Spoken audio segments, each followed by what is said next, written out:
My father stood at my brother Brandon's rehearsal dinner, lifted his champagne glass, and smiled like he was about to share a heartfelt blessing. Instead, he looked straight at me and said, "Kennedy, it's time to give your new house to your brother as your wedding gift." Why did everyone clap? Why did Brandon stay silent? And why did the box I carried make my father's face lose all its color? My mother leaned closer and whispered, "A good daughter knows when to sacrifice." I placed a small document box labeled everything on the table and quietly replied, "Before anyone asks for my home, everyone deserves to see what you're really asking me to give away." They thought this was about a house. It wasn't. If you're watching from outside the US, I'd love to know where you're joining from. Tell me your country and what time it is where you are. And if you enjoy thoughtful stories about family justice and finding the courage to set healthy boundaries, I'd be honored if you subscribed and stayed with me for the rest of this journey. People often assume that because I work in commercial real estate, money must have come easily to me. It didn't. My name is Kennedy Little. I'm 35 years old and I work as a senior commercial real estate analyst in Charlotte, North Carolina. My job isn't glamorous. I don't spend my days touring luxury mansions or appearing on television shows. Most of my work happens behind spreadsheets, zoning reports, market forecasts, lease agreements, and financial models that help companies decide whether buying a property is worth millions of dollars. Ironically, I built my career by learning one simple lesson. Never make an emotional decision when documents can tell you the truth. I wish I had learned to apply that rule to my own family much earlier. Growing up, my parents always described us as a close-knit family. They loved telling relatives how we always took care of one another. Looking back now, I realize those words only seemed to flow in one direction, toward me. Whenever something went wrong, I was expected to fix it. Whenever someone needed to sacrifice, I was the obvious choice. Whenever Brandon made another mistake, everyone treated it like an unfortunate accident that required the entire family to rally around him. He was 5 years younger than I was. Funny, outgoing, the kind of person who could make strangers laugh within minutes. People adored him. I did too, for a very long time. When I graduated from high school, I worked evenings at a grocery store while attending community college before transferring to a university. I paid my own tuition with scholarships, student loans, and countless hours of part-time work. Dad congratulated me once. Then he said, "This will make you stronger." When Brandon enrolled in college years later, my parents quietly paid most of his expenses because they didn't want him to start adulthood under pressure. I remember smiling and saying that was nice.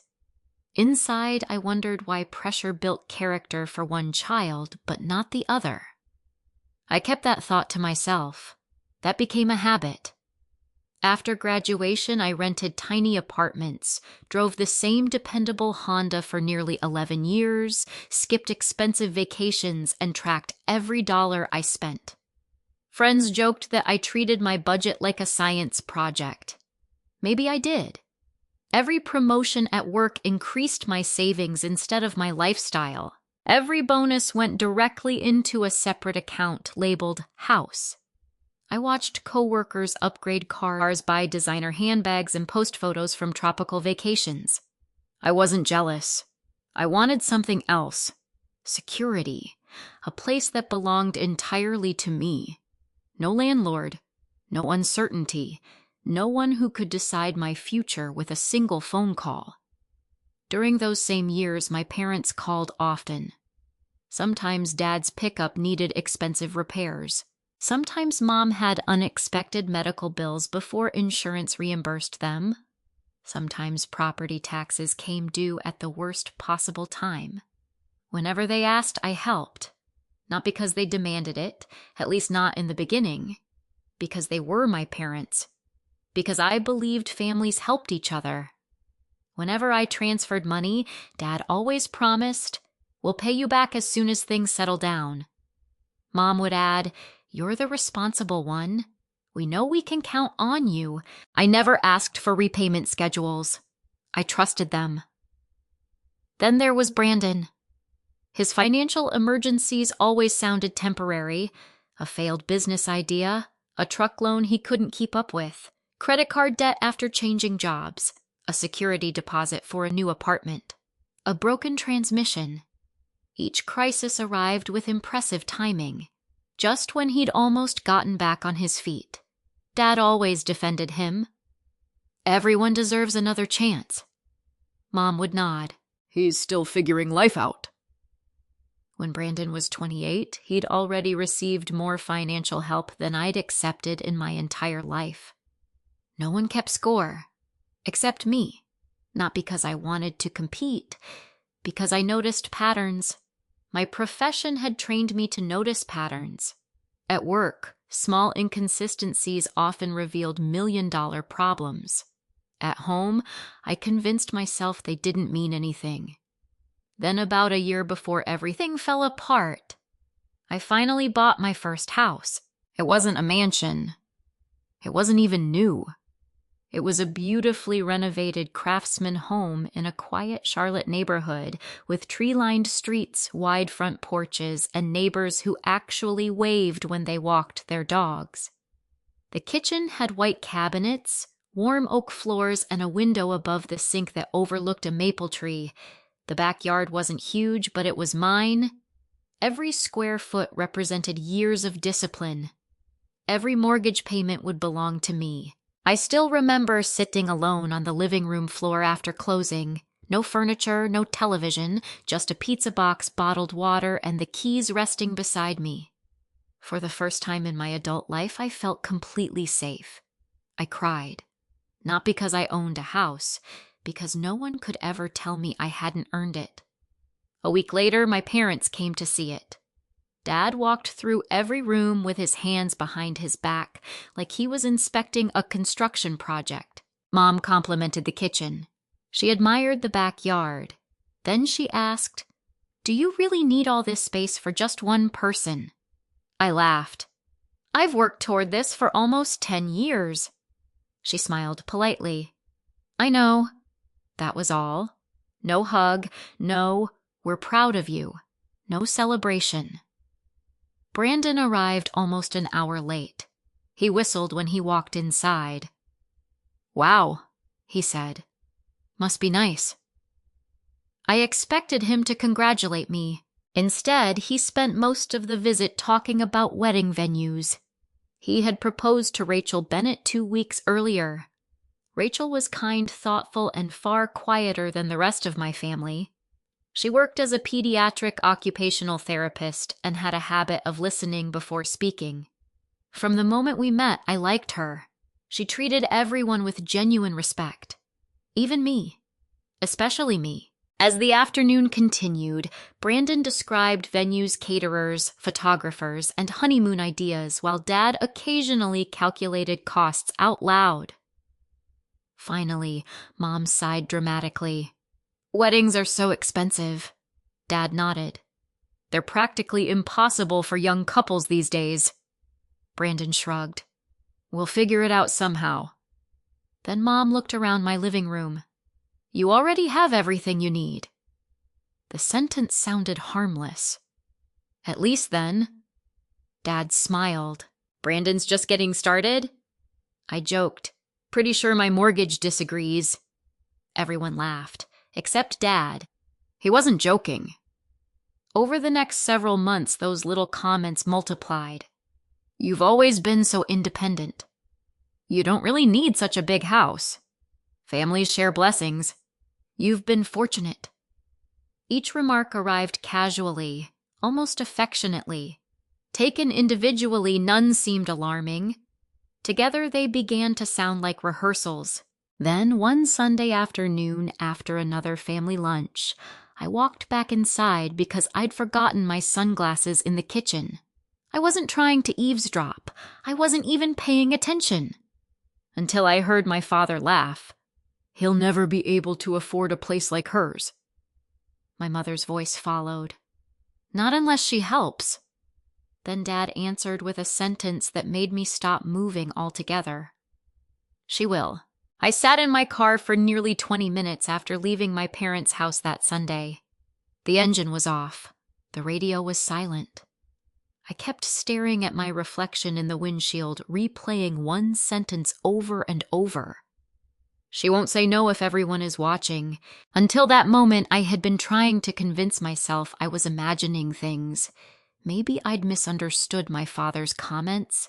Maybe my mother's strange questions about my mortgage were nothing more than curiosity. Maybe Brandon's awkward phone call had simply been an older brother trying to make conversation. But there was nothing to misunderstand anymore. This wasn't a misunderstanding. It was a plan. A carefully rehearsed plan. And somehow they had become so certain it would work that they were discussing it as casually as choosing a restaurant for the rehearsal dinner. I drove home feeling strangely calm, not because I wasn't hurt, because something inside me had shifted. In commercial real estate, I spent my days evaluating risk. Investors rarely lost millions because of one catastrophic mistake. They lost money because they ignored dozens of small warning signs until those signs formed a pattern. I suddenly realized I had been doing exactly that with my own family. For years. The comments, the expectations, the guilt, the constant reminders that I was the responsible one. Individually, each moment seemed harmless. Together, they told a very different story. The next morning, I arrived at work earlier than usual. My office overlooked uptown Charlotte, where cranes dotted the skyline and glass towers reflected the morning sun. Normally, that view helped me think clearly. That morning, I barely noticed it. Instead, I opened a notebook I usually reserved for complicated transactions. Across the top of a blank page, I wrote 3 words. Facts, not feelings. It was something one of my mentors used to say whenever negotiations became emotional. I decided to treat my family situation exactly the same way. Underneath those words, I began making a timeline. Dad joked Brandon deserved my house. Mom repeatedly asked about my mortgage. Brandon suddenly became interested in my property value. Dad confidently said, "She will." Parents planned to pressure me publicly. Those weren't opinions. Those were facts. As I looked at the list, another thought occurred to me. If they had planned this much already, how long had they been talking about it? That evening, Mom called. "Hi, sweetheart." Her voice sounded unusually cheerful. "We're putting together old family photo albums for Brandon and Rachel's rehearsal dinner slideshow." "That sounds nice. I found some albums with pictures of you as kids. I'd love copies. You should come by tomorrow after work." "I can do that." She paused. "Oh, and don't worry if we're busy. The front door will probably be unlocked." It sounded innocent. At least it would have a week earlier. Now every sentence felt calculated. The following afternoon, I stopped by around 5:30. Dad's truck was parked outside. Mom's SUV wasn't there yet. The front door really was unlocked. I stepped inside. The house looked exactly as it always had. Family photographs lined the hallway. The same grandfather clock ticked in the living room. The familiar smell of coffee drifted from the kitchen. Then I heard voices. Dad's office door wasn't completely shut. It sat open just enough for words to travel down the hallway. I immediately recognized my father's voice. "Timing is everything," Mom answered. "If we wait until after dinner, she'll have too much time to think." I stopped walking. Dad chuckled.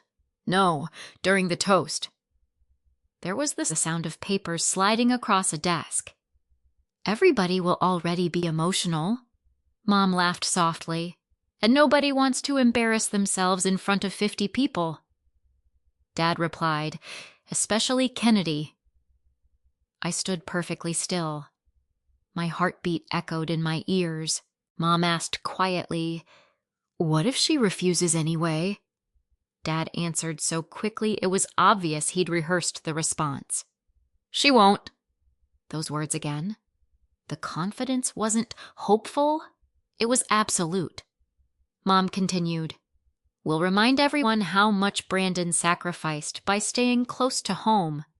Dad added, "Then we'll talk about Kennedy's successful career. And her beautiful new house." "Exactly," Mom laughed. "People always support generosity when it isn't their own money." Dad laughed too. "I'll introduce it like it's already something she's been considering." Mom gasped. "That's brilliant." "If she interrupts me," Dad paused, "she looks selfish.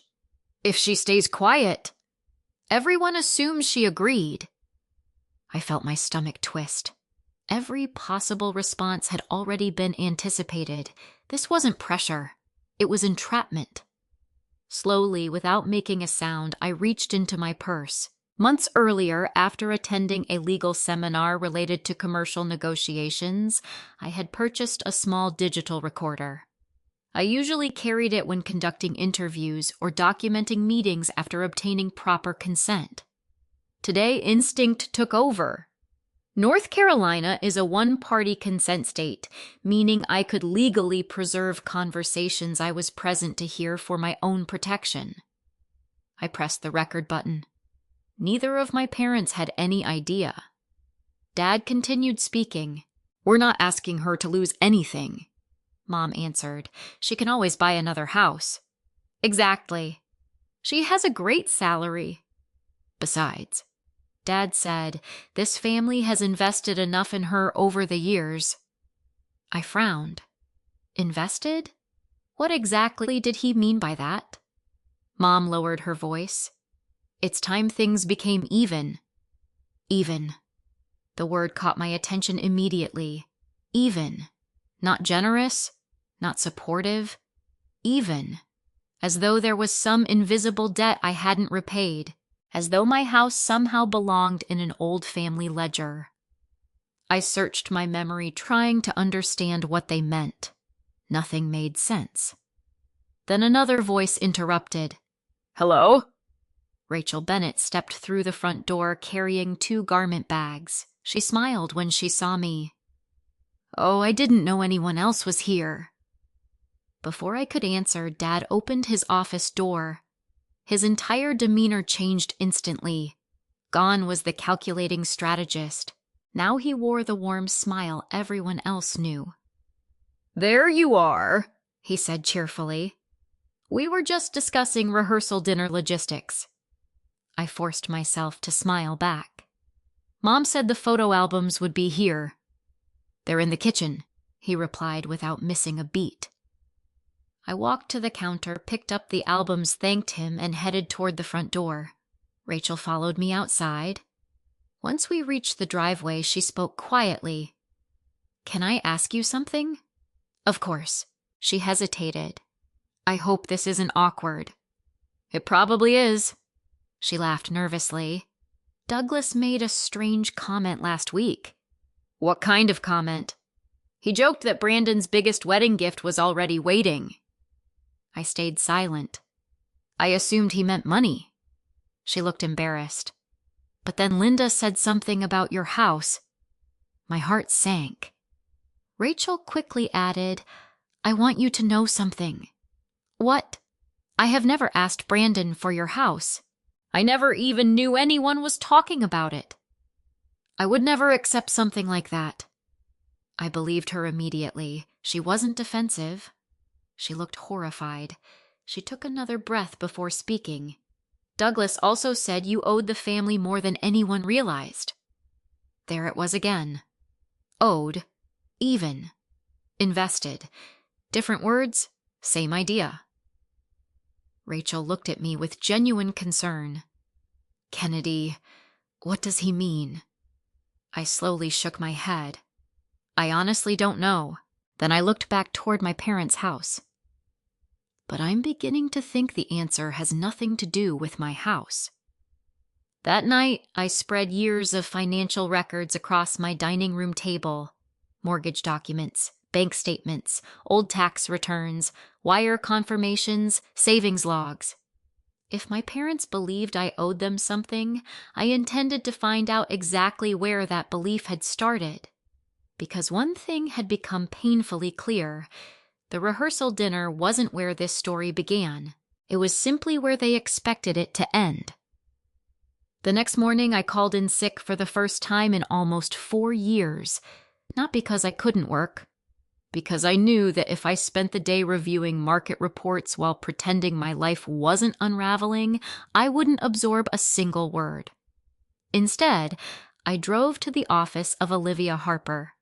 She had been my real estate attorney when I purchased my house 18 months earlier. Olivia was in her early 40s, practical to the point of being intimidating, and one of the few attorneys I'd ever met who spoke in plain English instead of legal jargon. She greeted me with a warm smile. "I wasn't expecting to see you again this soon. Everything okay with the house?" "I honestly don't know." She led me into a conference room overlooking downtown Charlotte. "What happened?" I took a slow breath. "I think my parents are planning to publicly pressure me into giving my house to my younger brother as a wedding gift." She blinked. "I'm sorry." "What?" I almost laughed. Hearing the situation out loud made it sound ridiculous. "I know how it sounds." "No," she said carefully. "I know families can be complicated. Tell me everything." For nearly an hour, I walked her through the entire story. Buying the house, the comments, the questions about my mortgage, the conversation I overheard, Rachel's warning. Finally, I placed my digital recorder on the table. "I recorded this." Olivia listened without interrupting. She occasionally wrote short notes on a yellow legal pad. When the recording ended, she leaned back in her chair.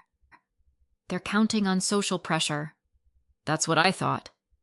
"They're hoping you'll choose temporary humiliation over permanent conflict." I nodded. "They've known me my whole life." She folded her hands together. "Then don't fight this emotionally." "I wasn't planning to." "Good." She tapped the recorder gently. "Because emotions fade. Documentation doesn't."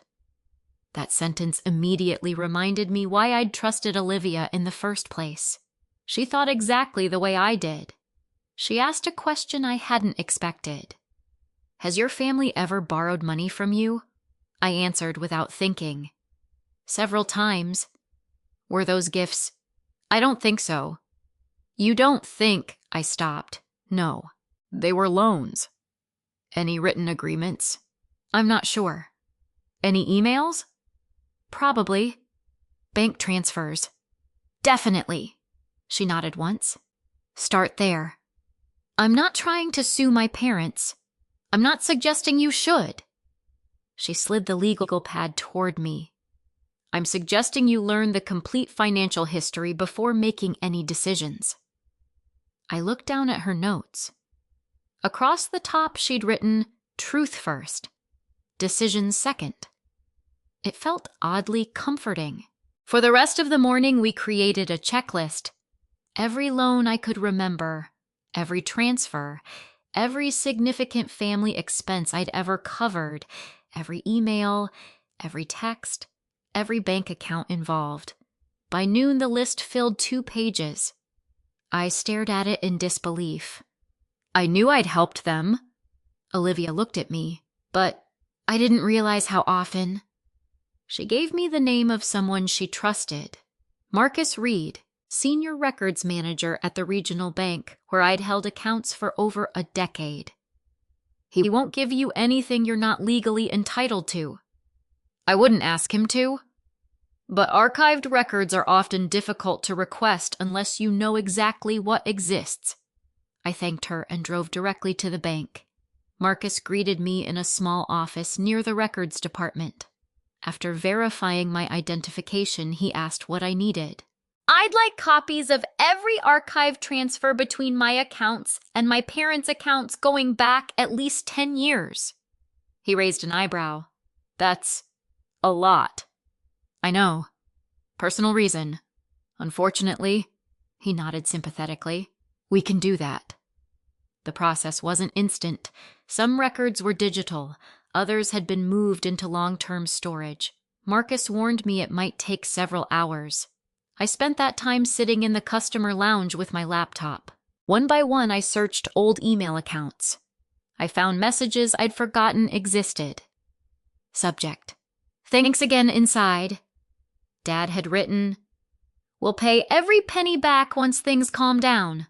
Another: Temporary loan. Appreciate you believing in us. Another: Couldn't have gotten through this month without you. I kept reading. Every message used the same language: loan, borrow, repay, temporary. None described the money as a gift. Around 3 that afternoon, Marcus returned carrying a thick folder. I think this is everything. I thanked him. Together we reviewed the records.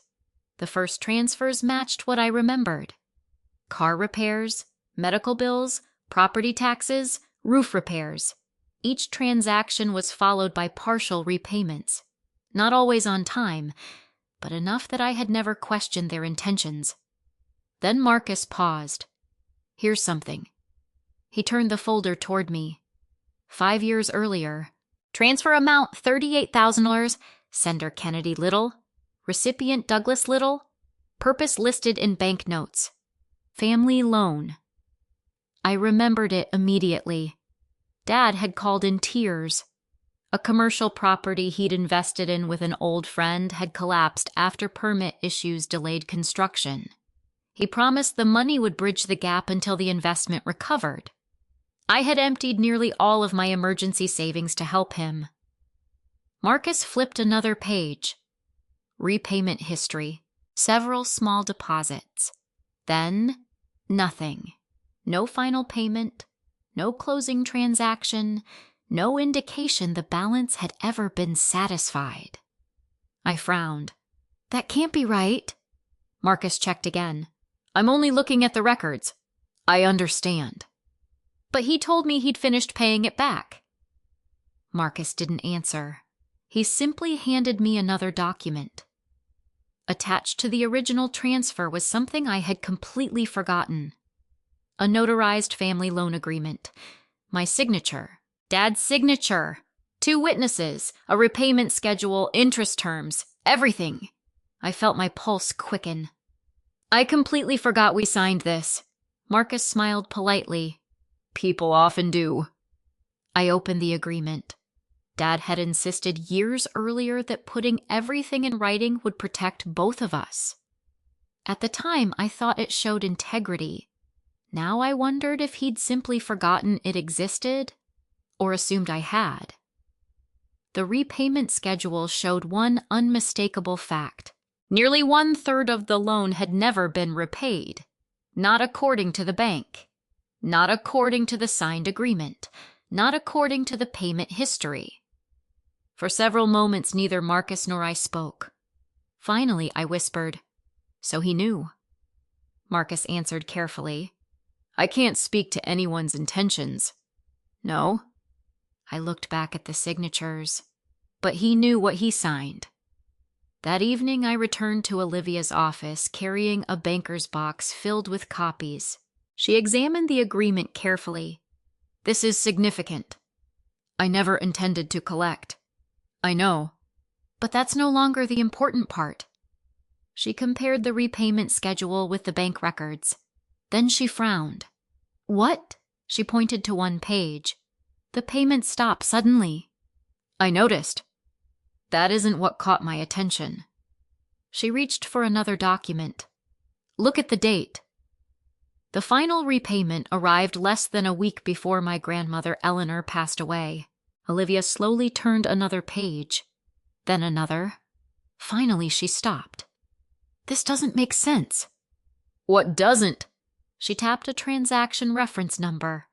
According to this, there should have been another large transfer shortly after your grandmother's estate entered probate. I stared at the page. But there isn't. Exactly. She looked up at me. I think we're still missing part of the story. And whatever we're missing... She gently closed the folder. has something to do with your grandmother. I had always believed my grandmother Eleanor was the one person in my family who truly saw me. She wasn't loud about it. She didn't make dramatic speeches or compare Brandon and me the way my parents sometimes did. She simply paid attention. When I was 12, she gave me a notebook with a leather cover and said, "Write down every dollar you earn and every dollar you spend. Money isn't about being rich. It's about having choices." I still had that notebook. It was sitting in a drawer in my home office. Every savings journal I'd kept since then had been inspired by that first gift. Grandma Eleanor used to say something else that I didn't fully appreciate until years later. People don't usually lie with numbers. They lie about what the numbers mean. As Olivia and I reviewed the incomplete bank records spread across her conference table, those words echoed in my mind. We weren't missing everything. We were missing one piece. And sometimes, one missing piece tells you more than an entire stack of paperwork. Olivia uncapped a pen and circled the final repayment my father had made on the loan. "He stopped paying you 6 days before your grandmother passed away." I nodded. "That's what the records show.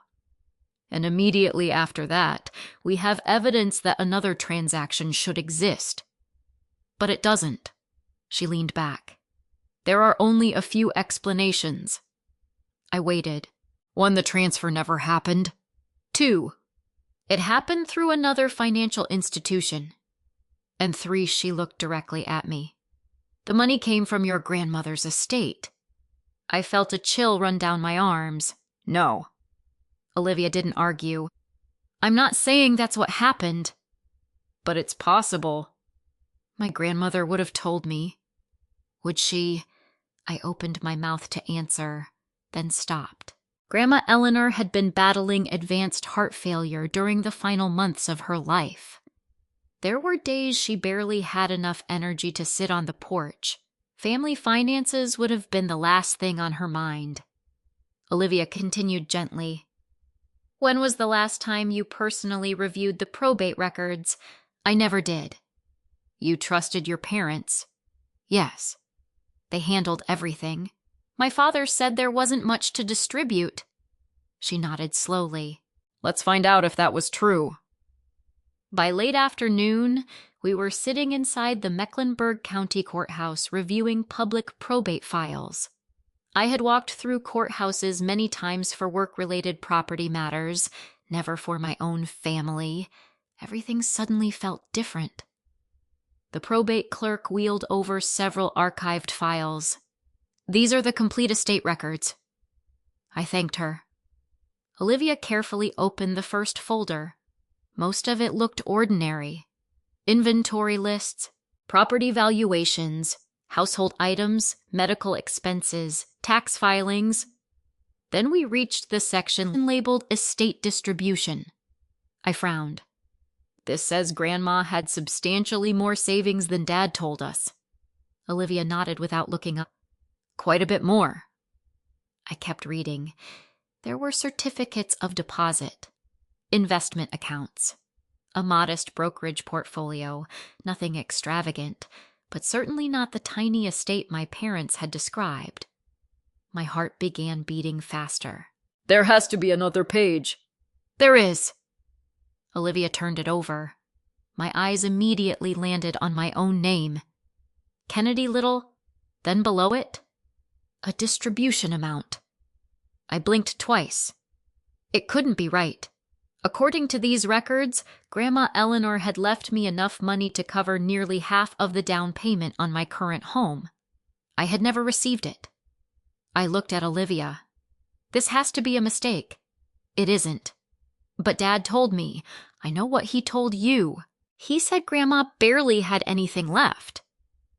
Olivia slid another document toward me. "He wasn't entirely truthful." The estate accounting showed something else. A withdrawal. Authorized only 3 weeks after Grandma's funeral. Purpose family assistance recipient, Douglas Little. Amount exactly equal to the inheritance that had been designated for me. For several seconds, I couldn't breathe. I whispered, "My inheritance." Olivia finished the sentence. "I was withdrawn before you ever knew it existed." I shook my head. "No. There has to be another explanation. We'll keep looking." I wanted another explanation. I desperately wanted one. Maybe Dad borrowed it with permission. Maybe paperwork had been delayed. Maybe there was some accounting error. Then Olivia found another document clipped behind the withdrawal authorization. It wasn't a bank form. It wasn't a legal filing. It was a handwritten acknowledgement signed by Douglas Little. I recognized my father's handwriting immediately. "Funds borrowed temporarily from Kennedy's distribution. Will replace before informing her." I stared at the page until the words blurred. Borrowed, not transferred, not gifted, borrowed, without asking me, without telling me, without giving me any choice. Olivia quietly photocopied the document while I sat frozen. After several minutes, she returned. "I know this is difficult." I laughed once. It sounded hollow. "I've spent years believing I bought my house completely on my own." "You still did." I looked up. "What? You earned every paycheck. You saved for years. You qualified for the mortgage." She gently placed a finger on the probate documents. "The difference is that your grandmother intentionally wanted to help you." I swallowed. "And someone decided to use her gift for something else first." I remembered Brandon's financial problems around that same time. His failed landscaping company, his unpaid equipment loans, his creditors. I slowly turned toward Olivia. "Can we confirm where the money went?" "We can try." Fortunately, we didn't have to look very far. Attached to the withdrawal records was correspondence between the estate accountant and my father requesting documentation that the funds had been used for a temporary family loan. The accountant had required supporting records for tax purposes. Those supporting records were still attached. A cashier's check, a deposit receipt, another bank confirmation, recipient account Brandon Little. I closed my eyes. Every doubt disappeared. Grandma's gift to help me build a future had instead been used to rescue my brother from financial collapse. No one had told me. No one had asked me. No one had even intended for me to know. Olivia quietly organized the papers into chronological order. "There is one more document." I looked up. She was holding a sealed cream-colored envelope. Across the front in elegant handwriting I immediately recognized were 6 words. "For Kennedy, when she buys her first home." My chest tightened. My grandmother wrote that. I believe so. The probate inventory indicated the envelope had been stored with estate documents, but was never forwarded because it had been mistakenly filed among financial records rather than personal correspondence. The seal had never been broken. It had been sitting inside an archive box for years, waiting. Olivia carefully handed it to me. "I think this belongs to you." I held it gently between both hands. For a long moment, I couldn't bring myself to open it. It felt like opening a conversation I'd been denied for years. Finally, I slid one finger beneath the brittle seal. Inside was a folded letter written in my grandmother's unmistakable handwriting. The first sentence alone brought tears to my eyes. "My dear Kennedy, if you're reading this, then you've finally opened the front door of a home that belongs to you and no one else." I stopped reading. I couldn't continue. Not there. Not yet. I carefully folded the letter back into its envelope. Olivia looked at me but didn't ask why. I finally spoke. "I know exactly where this letter is going." She nodded. "The box?" I looked down at the envelope. "Yes." "The box isn't finished yet. It just became the most important piece." Wedding week arrived with the kind of polished excitement that makes everyone else's life look perfect from the outside. Social media filled with engagement photos. Rachel posted a picture of her wedding shoes. Brandon shared a video from the rehearsal venue with the caption, "Can't believe it's almost here." My mother reposted everything with comments about our beautiful growing family. If someone had looked at our family from the outside, they would have seen smiling faces, carefully coordinated colors, and excited relatives counting down the days. No one would have guessed that I was spending my evenings in my attorney's office organizing evidence into chronological order, or that every smile my parents wore now felt like part of a carefully rehearsed performance. On Monday morning, Olivia handed me a thick binder. Every document was arranged in order. Tabs separated each section: savings history, loan agreement, bank transfers, estate records, probate documents, text messages, audio transcript. Finally, a cream-colored envelope rested inside a protective folder. Grandma Eleanor's letter. Still untouched since I'd read it only once. Olivia looked at me. "Remember something." "What?" "Truth is strongest when it doesn't have to shout." I smiled. That sounds like something my grandmother would have said. Maybe that's why it works. Before leaving, she asked one final question. If they never ask for the house. I looked at her. Then none of this leaves the box. She nodded approvingly. I hoped you'd say that. Because despite everything I discovered, I wasn't looking for revenge. I wasn't interested in humiliating my parents. I wasn't planning to expose family secrets just because I could. I only wanted one thing: to protect what I'd spent a decade building. Nothing more, nothing less. That afternoon, the first phone call came. Mom. "Hi, sweetheart." She sounded unusually cheerful. "Rachel's parents are hosting brunch on Thursday. We'd love for you to come." "I'll be there." "Oh, good." A pause. "You know," here it comes. "Your father has been talking about how generous you've always been." I remained silent. "He says Brandon has always looked up to you." Another pause. "You've accomplished so much." I simply replied, "I'm happy for Brandon." She laughed lightly. "I knew you'd understand." Understand what? She never explained. She didn't need to. By Wednesday, the calls became more frequent. Dad called during lunch. "You doing okay?" "I'm fine." "You excited for your little brother?" "I am." "You know this wedding means a lot to him." "I know. You've always taken care of this family." There it was again. Not a request, a reminder. As though my past generosity automatically obligated my future. Before hanging up, he added, "I've always been proud of the woman you've become." I almost believed him. Almost. Then I remembered the audio recording, the rehearsed speeches, the inheritance, the missing loan repayments. Pride wasn't why he was calling. Preparation was. Thursday's family brunch was held at Rachel's parents' home. The difference between the two families couldn't have been clearer.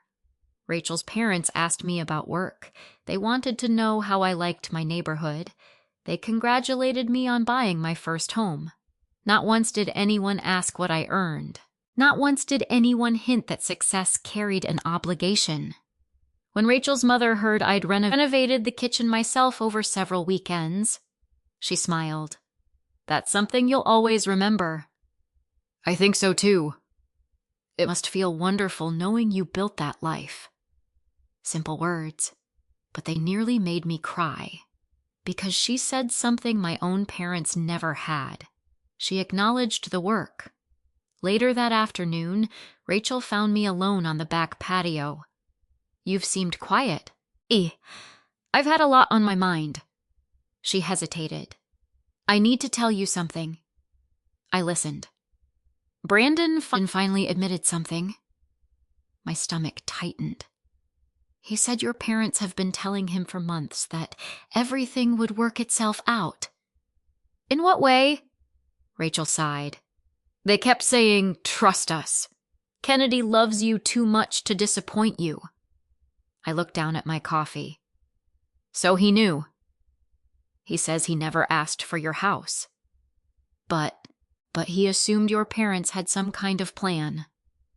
Rachel looked ashamed even saying the words. He admitted he didn't ask questions because he wanted to believe them. I wasn't surprised. Disappointed, but not surprised. Brandon had spent his entire life believing our parents would somehow solve every problem. Why would adulthood be any different? Rachel reached across the table. I argued with him. What did he say? He kept insisting your parents wouldn't lie. I gave a sad smile. He's had less practice seeing them clearly. She nodded. I think he's starting to. That evening, I received a group text from one of my cousins. It included nearly 20 family members. The message came from my aunt. We're all so excited to celebrate Brandon this weekend. I've heard Kennedy has planned something incredibly generous. Your parents must be so proud. My phone buzzed continuously. Heart emojis. Congratulations. Comments like, that's beautiful. Only family does things like that. Your grandmother would be proud. I stared at the screen. I hadn't told anyone I was giving Brandon anything. Someone else had. Exactly as my parents had planned. I took screenshots of the entire conversation. Then another message appeared. This one from my father. Let's not spoil the surprise. There it was. Proof. He had deliberately created expectations before ever speaking to me. I forwarded the screenshots to Olivia. Less than 2 minutes later, she replied, Save everything. Don't respond. I followed her advice. Silence became my greatest advantage. By Friday morning, more relatives were messaging me privately. One uncle thanked me for changing Brandon's future. A cousin asked whether I'd be buying another house afterward. Someone else joked that I should adopt them too. None of them were trying to be cruel. They had simply been told a story, and they believed it, exactly as my parents intended. That afternoon, I laid everything across my dining room table one final time. The audio transcript, the notarized loan agreement, the bank transfer history, the probate accounting, the handwritten acknowledgement signed by my father, Grandma Eleanor's original letter, the screenshots. Every document went into a heavy archival storage box. I arranged them in the exact order they would need to be understood. Each section had colored tabs. No one would need legal training. No one would need me to explain. The evidence would tell its own story. Finally, I picked up a black marker. For several seconds, I stared at the blank lid. Then I slowly wrote one word across the top. Everything, I closed the lid, locked the metal clasp, and carried the box to my front door. The rehearsal dinner began in less than 2 hours. For months, my parents had been preparing to present their version of the truth before an audience. They had no idea I intended to bring the original records. The private dining room overlooked the Charlotte skyline. Floor-to-ceiling windows reflected the last colors of sunset, while dozens of candles flickered across round tables dressed in ivory linen. Soft jazz floated through the speakers. Servers moved quietly between guests, carrying trays of champagne and appetizers. If you had walked in without knowing my family, you would have thought it was the perfect rehearsal dinner. Rachel looked radiant in a simple cream dress. Brandon looked nervous but happy. Our relatives laughed over old family stories. Children chased each other between tables until their parents called them back. Everything looked effortless. Everything looked normal. I arrived carrying one thing, the black archival document box. No gift bag, no wrapping paper, just the box. A few cousins noticed it immediately. "What do you bring?" one of them joked. "You'll see," I answered with a small smile. Dad spotted me from across the room. His expression brightened. "There she is." He walked over, kissed my cheek, and looked down at the box. "What's that? My gift?" He smiled. I knew you'd come through." He never asked what was inside. That should have told me everything. He had already decided what he wanted to believe. Mom hurried over a moment later. "You made it." She hugged me quickly before whispering into my ear. "I'm so proud of you." I pulled back. "For what?" She smiled. "For doing the right thing." Again. Not a question, a conclusion. Rachel walked over. "I'm so glad you're here." She noticed the box. "Is that heavy?" "Very." She laughed. "I'll make sure Brandon opens it." "You won't have to." Her smile faded slightly. She remembered our conversation from earlier that week. She understood there was more happening than anyone else realized. About 30 minutes later, everyone found their seats. The rehearsal dinner officially began. Rachel's father welcomed everyone with a heartfelt speech.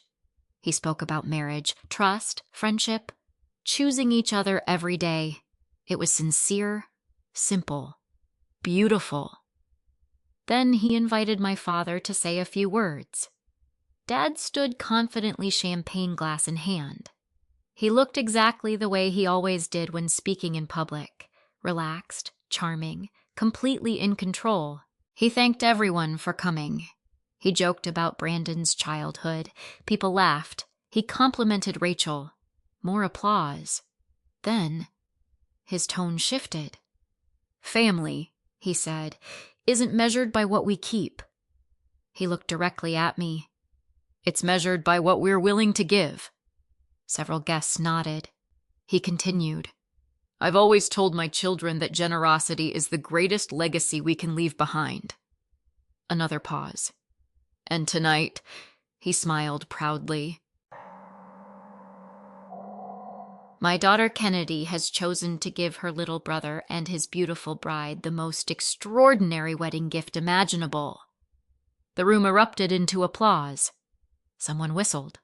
A cousin shouted, "I knew it!" My mother dabbed at tears with a napkin. Brandon looked stunned. Rachel looked confused. Dad lifted his glass. "She's giving Brandon—" He paused dramatically. "Her house!" The applause grew even louder. People actually stood. Several relatives turned toward me with smiles. One aunt called out, "We're so proud of you." Another said, "Your grandmother would be smiling tonight?" I slowly stood. The applause continued. Dad smiled confidently. He believed the moment belonged to him. I carried the document box toward the center of the room. The applause gradually faded. Dad reached into his jacket pocket. He produced a small decorative key box tied with a ribbon. He held it toward me. "I thought you could place the house key inside." He had even prepared a prop. For a split second, the room became completely silent. I looked at the tiny ribbon, then at my father. Then I quietly set my own black document box on the head table. The sound echoed through the silent room. Click. The metal latch faced me. I unlocked it. Dad frowned. "What are you doing?" I looked around the room. "I brought exactly what I intended to give tonight." Mom forced a nervous laugh. "Oh, sweetheart. No." I spoke calmly. "I think everyone deserves to understand the gift before anyone celebrates it." Dad's smile tightened. "Kennedy." I opened the lid. Inside sat neatly organized folders separated by colored tabs. Every page perfectly aligned. Every document labeled. Every copy certified. People leaned forward. Confusion spread across the room. My father suddenly stopped smiling. He recognized the organization. He recognized the tabs. Then he saw the cream-colored envelope. His face lost color instantly. Rachel noticed. "So did I." She looked from my father to the box. "What is this?" I answered quietly. "The truth." Dad laughed awkwardly. "Oh, come on." He turned toward the guests. "My daughter always over-prepares." A few nervous chuckles followed. He reached toward the box. "I'll explain." I gently closed the lid before his hand reached it. "No." I looked directly into his eyes. "You've been explaining for months. It's my turn." Nobody moved. Nobody spoke. I lifted the first folder. Its label read, "Savings History." "I bought my house after saving for nearly 10 years. I opened the folder. Inside were annual savings summaries, budget journals, mortgage qualification letters, closing disclosures. I passed copies to the nearest relatives. They're welcome to verify every number. People began quietly reading. I continued. "My father announced tonight that I'm giving away my home." I paused. "I was never asked. I was never consulted. I never agreed." Several heads turned toward Dad. His confident posture shifted almost imperceptibly. He folded his arms. "Kennedy." I raised one hand politely. "I'm not finished." I picked up the second folder. Its label read, "Family Loan Agreement." I handed one copy to Rachel, another to Brandon, another to my uncle. Rachel unfolded the first page. "What is this?" "A notarized loan agreement," I answered without emotion. 5 years ago, my father borrowed $38,000 from me. Dad immediately interrupted. "That has nothing to do with tonight." "It has everything to do with tonight." He shook his head. "I paid that back." I looked toward Brandon. "Read page 4. Brandon flipped pages. His eyes stopped moving. His expression changed. "What?" He looked again. "There are unpaid balances." I nodded. "The repayment schedule ended early." Dad laughed loudly. "The paperwork was never updated." I calmly lifted another document. "Those are certified bank records." Marcus Reed had stamped every page, every transfer, every payment, every missing payment. Nothing highlighted, nothing exaggerated. Just facts. The room grew so quiet, I could hear silverware settling onto plates. My aunt slowly lowered her wine glass. One cousin whispered, "I didn't know about any of this." Dad's voice became sharper. "This is private family business." I looked around the room. "Then why announce my house in front of 60 people? No one answered. Rachel continued reading. She looked up at Douglas. "You told everyone she wanted to do this." He hesitated. "She does love her brother." Rachel spoke carefully. "That's not what I asked." For the first time that evening, my father had no immediate answer. I reached into the box once more. This time I picked up a folder with a dark blue tab. Across the front, only 4 words appeared. "Estate distribution records." Several people exchanged confused glances. Mom's breathing visibly changed. She knew exactly what those papers were. Dad did too. His eyes locked onto the folder. For the first time in my life, I watched my father become genuinely afraid. No one reached for their champagne anymore. The room had become so quiet that I could hear the air conditioner humming above us. Every eye was fixed on the blue folder in my hands. For years, my parents had relied on one simple advantage. They controlled the story before anyone else could speak. Tonight, for the first time, they couldn't interrupt the documents. I opened the folder. The first page was a certified copy of my grandmother Eleanor's estate distribution. I didn't say a word. Instead, I handed copies to Rachel, Brandon, my Uncle David, and Rachel's parents. One by one, they began reading. My father finally broke the silence. "Kennedy, enough." His voice wasn't angry anymore. It sounded nervous. "We can discuss this privately." I looked at him. "You wanted this conversation in front of everyone. You announced my house in front of everyone. You don't get to decide it's private now." No one argued with me. Rachel slowly read the first paragraph, her eyebrows pulled together. She looked at Brandon. "It says Grandma Eleanor left money specifically to Kennedy." Brandon frowned. That can't be right. I answered calmly. It is. Rachel continued reading. The distribution amount. She stopped, then looked at me with disbelief. You never received this. No. She turned another page. Her face changed. What is this withdrawal? I spoke before anyone else could. 3 weeks after Grandma's funeral, the inheritance intended for me was withdrawn. My mother suddenly leaned forward. It wasn't like that. I looked at her. Then tell everyone how it was. She opened her mouth. Nothing came out. I continued. The withdrawal wasn't listed as a gift. It wasn't listed as an early inheritance. It wasn't listed as a correction. It was listed as temporary family assistance. I placed another certified copy on the table. The recipient was my father. Rachel looked toward Douglas. Is that true? He rubbed both hands together before answering. It was temporary. Money was tight. We intended to replace it. I nodded once. I believed that too. Then I lifted another document, the handwritten acknowledgement. My father's signature sat clearly at the bottom. I passed copies around the table. Rachel read it aloud before anyone could stop her. Funds borrowed temporarily from Kennedy's distribution will replace before informing her. Her voice became quieter with every word.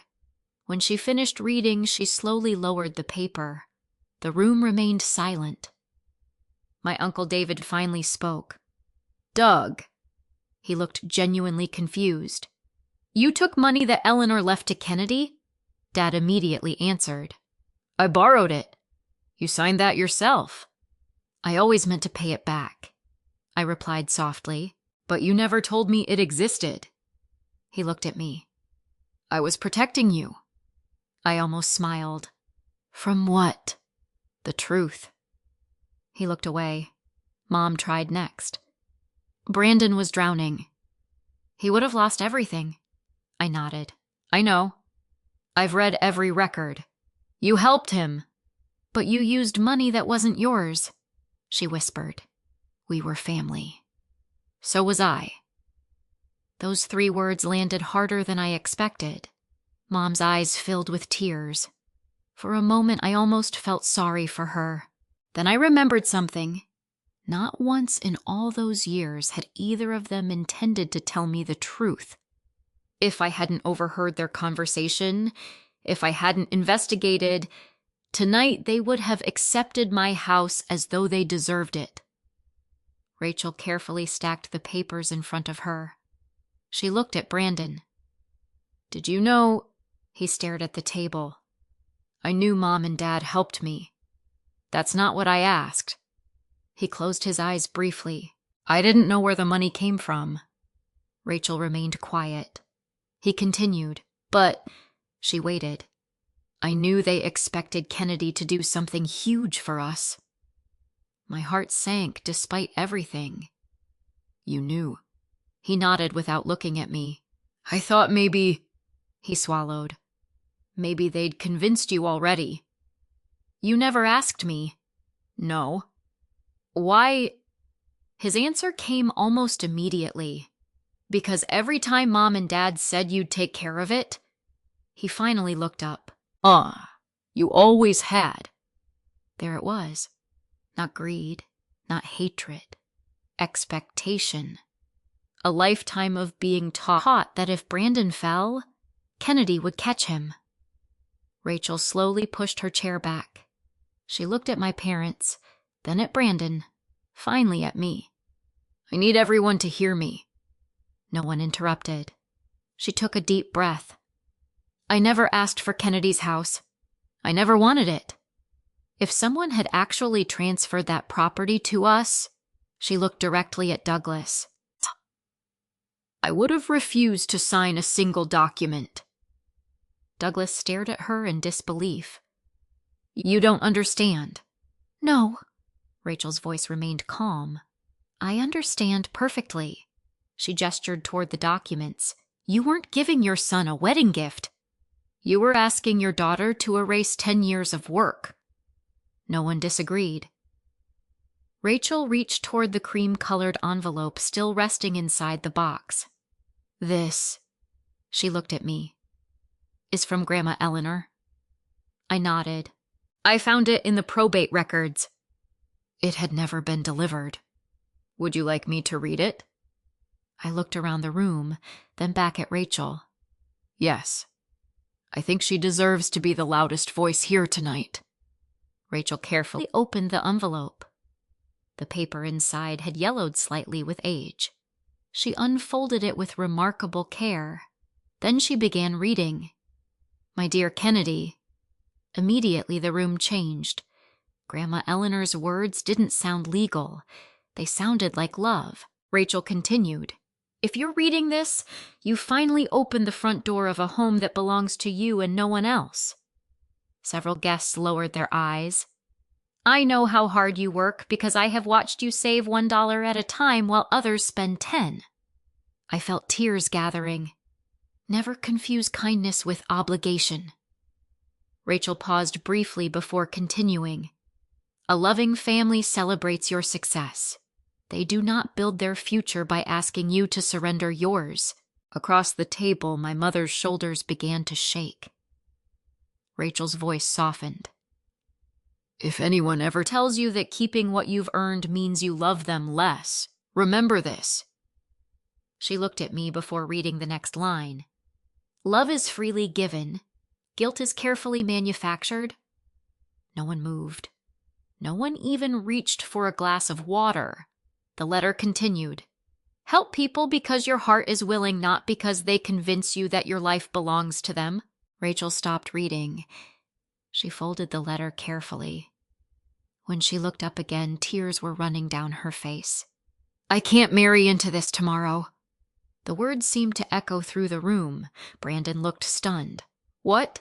She turned toward him gently. I love you. I still do. But not until we build a marriage that doesn't depend on your parents deciding what belongs to someone else. He didn't argue. He simply lowered his head.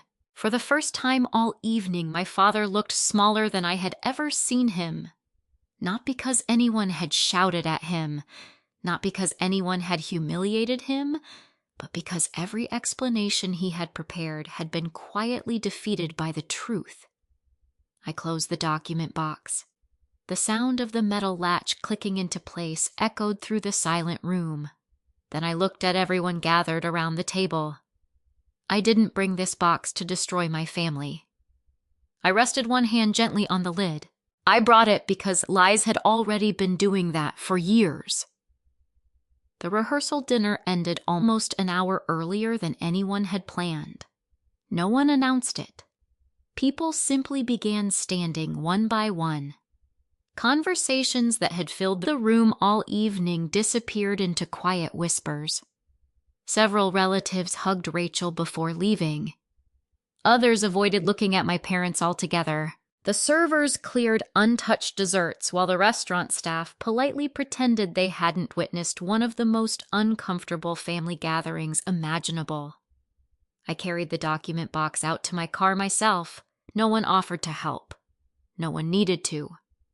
As I placed it carefully in the trunk, I heard footsteps behind me. It was Brandon. He looked exhausted. His tie was loose. His jacket hung over one shoulder. For the first time in years, he didn't look like the younger brother everyone rushed to protect. He looked like a man who had finally realized how much of his life had been built on other people's sacrifices. Kennedy. I turned. I'm sorry. I waited. Not because I wanted to make him uncomfortable, because I wanted to know what exactly he was apologizing for. He noticed my silence. I know that's not enough. No, I answered honestly. It isn't. He nodded slowly. I figured. He leaned against a nearby light pole and stared toward the parking lot. I keep replaying everything Rachel read. I said nothing. Then he surprised me. I wasn't lying when I said I didn't know about Grandma's inheritance. I believe you. His shoulders dropped slightly. But, he looked down. I knew Mom and Dad expected you to give us something big. I nodded. I know. I never stopped them. No. I should have. Yes. There wasn't any anger in my voice. Just facts. For a while we stood in silence. Finally, Brandon laughed bitterly. You know what scares me? What? I honestly believed our parents were just better at handling money than I was. I looked at him. They always fixed everything. They never fixed anything, I replied quietly. They just moved the cost somewhere you couldn't see. He closed his eyes. I never thought about it that way. I know. He looked at me again. I don't expect forgiveness. I wasn't waiting for an apology. That seemed to confuse him. I wanted accountability. He nodded once. I think I'm finally starting to understand the difference. Before leaving, he asked one last question. Do you think Rachel will still marry me? I answered truthfully. I think she'll marry the man who learns to stand on his own. He looked toward the restaurant. I hope I become him. So do I. He walked away without saying anything else. The following morning, my phone rang before 8. It was Olivia. I saw your email. After the rehearsal dinner, I'd sent her a short summary along with a few photographs Rachel's father had taken of the documents spread across the table. How are you holding up? She asked. I slept better than I expected. I'm glad. Then her tone became more professional. Are you ready to discuss next steps? Yes. We met that afternoon. Olivia spread several documents across her conference table. I want to be very clear about something. I listened. You have every legal right to pursue repayment. I know. But you also have the right not to. I know. So what do you want? I thought for a long moment. I don't want revenge. I believe you. I don't want to bankrupt my parents. Good. I just don't want the truth buried again. Olivia smiled. That's a much healthier goal. Together, we prepared a formal demand letter. It wasn't aggressive. It wasn't threatening. It simply documented the unpaid balance from the notarized family loan agreement, referenced the estate records, and requested mediation to resolve the outstanding financial obligations. No dramatic language, no accusations, just facts.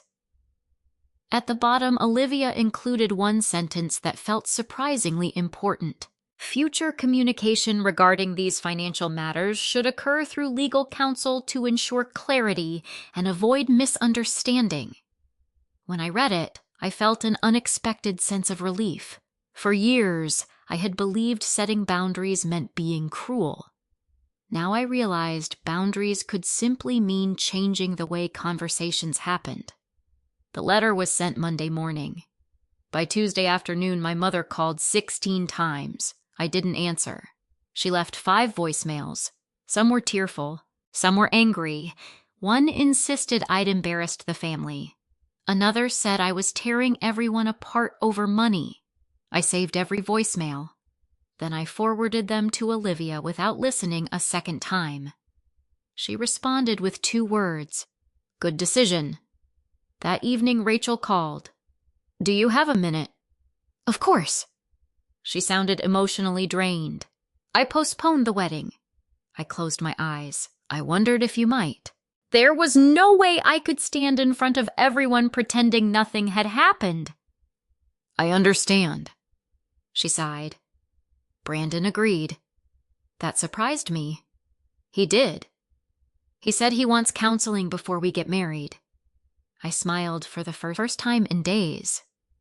That's probably the healthiest decision either of you could make. I think so too. She became quiet. Can I tell you something? Always. I almost blamed you. I frowned. What do you mean? When everything exploded Friday night? I thought maybe you were trying to ruin the wedding. I know. But after reading your grandmother's letter, she paused. I realized the wedding was never what you were protecting. No. You were protecting your future. Yes. And honestly, she laughed softly, you might have protected mine too. A week later, Brandon sent me an email. Not a text, not a phone call, an email. It was short. He wrote that he'd started seeing a therapist. During his first session, the therapist had asked a question he couldn't answer. When was the first time you solved a major financial problem completely on your own? He admitted he couldn't think of a single example, not one. His entire adult life had been shaped by rescue. Parents, then me, then parents again. Reading that broke my heart more than I expected. Not because it excused anything, because it explained so much. Later that week, Olivia called again. Their attorney contacted me. I waited. They're requesting mediation. What does that mean? It means your parents don't want this in court. I nodded slowly. And they're willing to acknowledge the unpaid loan. I was surprised. What about Grandma's inheritance? They aren't disputing the records. That silence spoke louder than any apology ever could. A month earlier, my parents had expected me to hand over my home. Now they were hiring legal counsel to negotiate repayment of money they had insisted never existed. Power had shifted. Not because I had embarrassed them, not because I had shouted louder, because facts had quietly removed every place left to hide. Then on a rainy Thursday afternoon, as I pulled into my driveway after work, I noticed a small package resting beside my front door. No return address, just my name. Written in careful handwriting I recognized immediately. Rachel's. For a long moment, I simply stood on my front porch looking at the package. It wasn't large. About the size of a hardcover book, brown craft paper, neatly wrapped. My name was written across the front in blue ink. Nothing else? No return address? No note taped to the outside, just Kennedy Little. I carried it inside, set it on my kitchen island, and made myself a cup of coffee before opening it. A few months earlier, I would have torn into it immediately. But something had changed. I no longer rushed into emotional moments. I let them breathe. When I finally cut the tape and folded back the paper, I found a simple wooden picture frame wrapped in tissue paper. Inside was a wedding photograph. Rachel and Brandon stood beneath an old oak tree in a small botanical garden. There were no grand decorations, no ballroom, no extravagant reception, just the two of them smiling at each other. The guest list couldn't have been more than 20 people. I recognized Rachel's parents, a few close friends, my Uncle David and his wife. I noticed something else. My parents weren't in the photograph. Neither were several relatives who had applauded so enthusiastically at the rehearsal dinner. Behind the frame was a handwritten letter. I unfolded it carefully. Dear Kennedy, I wanted you to have the first copy of this picture because, in a strange way, you helped make this wedding possible. I smiled sadly. Rachel continued, not because you exposed anyone, because you refused to build our marriage on a lie. My eyes lingered on those words. Brandon and I postponed the wedding for 4 months. During that time, we attended counseling together and separately. It wasn't easy. There were difficult conversations, uncomfortable truths, and moments when we weren't sure we'd make it. But for the first time in Brandon's life, he began making decisions without asking what his parents wanted first. That's the man I married. A tear landed softly on the corner of the page. Rachel had understood something many people never do. Truth doesn't always destroy relationships. Sometimes it removes everything that was preventing healthy ones from growing. I placed the letter beside Grandma Eleanor's framed photograph in my living room. It felt right having them close together. One woman had given me wisdom before she left this world. The other had honored that wisdom when it mattered most. Life slowly settled into a rhythm I hadn't experienced in years. The mediation process lasted several weeks. It wasn't dramatic. There were no courtroom speeches, no surprise witnesses, no last-minute confessions, just accountants' attorneys, financial records, and uncomfortable honesty. In the end, my parents signed a repayment agreement, not because they suddenly agreed with everything I'd said, but because the documents left very little room to argue. The agreement acknowledged the remaining balance on the notarized family loan. It also addressed the inheritance that had been diverted from Grandma Eleanor's estate. No one pretended the past could be erased. No one expected everything to return to normal. Some damage simply doesn't work that way. The repayment schedule stretched over several years. That was fine with me. I wasn't interested in collecting every dollar as quickly as possible. What mattered was something much bigger. For the first time in my adult life, reality existed on paper instead of only in my memory. My parents called less often after mediation. When they did, our conversations became surprisingly respectful, short, polite, careful. The constant guilt had disappeared, not because they'd changed overnight, because they finally understood something. Boundaries were no longer negotiable. They could choose to respect them, or they could choose distance. Those were the only options left. Brandon kept his promise about therapy. Every few weeks he'd send me a short email, nothing dramatic. Sometimes he'd mention learning how to create a budget. Sometimes he'd tell me he'd paid off another credit card. Once he proudly shared that he'd repaired his own washing machine after watching online tutorials, instead of calling Dad to rescue him. Each message ended the same way. I'm still learning. That sentence meant more to me than another apology ever could. Rachel eventually invited me over for dinner. Their first home wasn't large. A modest townhouse they could comfortably afford together. As she gave me the tour, she laughed. We almost bought something twice this size. What changed? She smiled.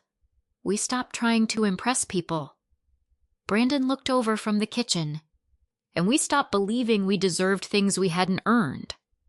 I looked around their home. There wasn't expensive furniture, there weren't luxury finishes, but there was peace. The kind that comes from knowing no one had sacrificed themselves to build it. Back at my own house, life became quieter too. I planted flowers along the front walkway the following spring. I finally finished renovating the guest bedroom. I adopted another rescue dog to keep my old Labrador company. On Sunday afternoons, I sat on my back porch with coffee and books instead of worrying about who might call asking for money. One afternoon, while organizing old keepsakes, I found the first budgeting notebook Grandma Eleanor had given me when I was 12. Tucked inside the back cover was a note I'd forgotten she'd written. Freedom isn't measured by what you own.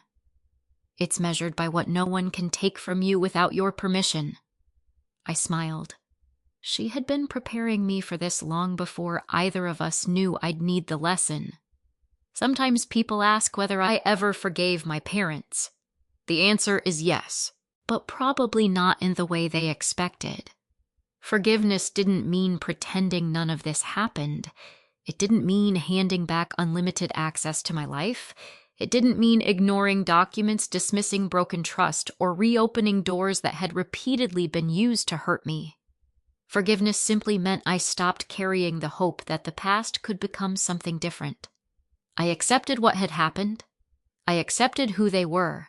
And I accepted my responsibility to protect the life I had worked so hard to build. There is a difference between forgiveness and access. One heals your heart. The other must be earned. Today, when I unlock my front door after work, I still pause for just a second before walking inside. Not because I'm afraid someone will ask for my house again, but because every time I cross that threshold, I'm reminded of something my grandmother understood long before I did. A home isn't valuable because of what it's worth on paper. It's valuable because it's the place where your peace finally becomes yours.